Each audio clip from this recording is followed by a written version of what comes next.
এভাবে যদি একবার ম্যাঙ্গো স্টিকি রাইস বাসায় বানিয়ে খান, এর স্বাদ মুখে লেগে থাকবে। এটা এত বেশি মজাদার হয় যে শুধু এইভাবে একবার বাসায় বানিয়ে দেখবেন। এটা যেমন তৈরি করা সহজ, হাতের কাছে থাকা উপকরণ দিয়েই মজাদার এবং দুর্দান্ত স্বাদের এই ম্যাঙ্গো স্টিকি রাইসটি তৈরি করে নেওয়া যায়। স্টিকি রাইস তৈরি করার জন্য প্রথমে আমি দিয়ে নিচ্ছি হাফ কাপ পরিমাণ চিনি গুঁড়া পোলার চাল। হাফ কাপ চালের মধ্যে হাফ কাপ পানি দিয়ে নিয়েছি। এরপর দিয়ে নেব 1.5 টেবিল চামচ পরিমাণ গুঁড়ো দুধ।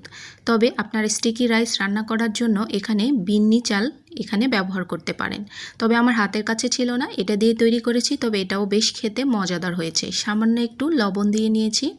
এরপর দেখুন পানিটা একদম শুকিয়ে গেছে। এই পর্যায়ে এর মধ্যে রাইসটাকে স্টিকি করার জন্য এখানে দিয়ে নিয়েছি 2 টেবিল চামচ পরিমাণ সাগুদানা। সাগুদানাগুলোকে আমি প্রায় 10 মিনিটের মতো ভিজিয়ে রেখেছিলাম। এরপর এখানে আরও কিছুটা পানি দিয়ে নিয়েছি। এখন রাইসটাকে আরও কিছুক্ষণ কুক করে নেব।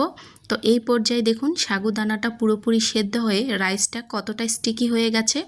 তো এই পর্যায়ে আরও কিছুটা পানি শুকিয়ে নেব। এটা একদমই টাইট করে বানিয়ে নেব, আর রাইসটা অনেক বেশি স্টিকি হবে। তো দেখুন রাইসটা কিন্তু পুরোপুরি হয়ে গেছে। আপনারা যদি একটু মিষ্টি মিষ্টি খেতে চান তাহলে এখানে কিন্তু একটু চিনিও ব্যবহার করতে পারেন।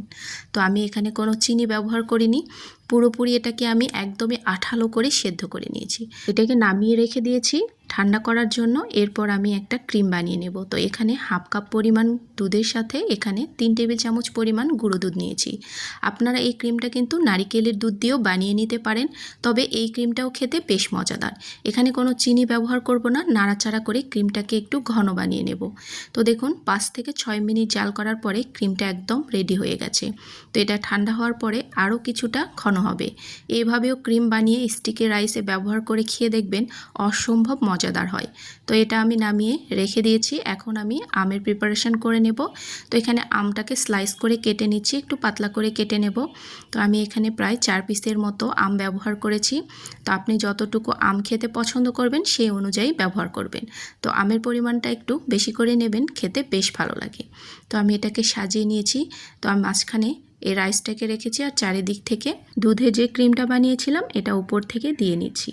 দেখুন দেখতেই কতটা লোভনীয় হয়েছে, খেতেও কিন্তু বেশ মজাদার। এভাবে বাসায় একবার তৈরি করে দেখবেন, এর ফ্যান হয়ে যাবেন। এখন উপরে আরও একটু ম্যাঙ্গো দিয়ে নিলাম। এখন এটা আপনি শুধু খেয়ে দেখবেন, মুখে দিলেই এর টেস্টটা বুঝতে পারবেন। তো আমি এটা বানিয়েছি, আমার কাছে ভীষণ ভালো লেগেছে। আপনাদের কাছে যদি ভালো লেগে থাকে রেসিপিটি শেয়ার করে দেবেন, অন্যরাও দেখে যেন বাসায় বানিয়ে নিতে পারে। এই আমের মৌসুমে আম দিয়ে কত কিছুই না ডেজার্ট তৈরি করা যায়।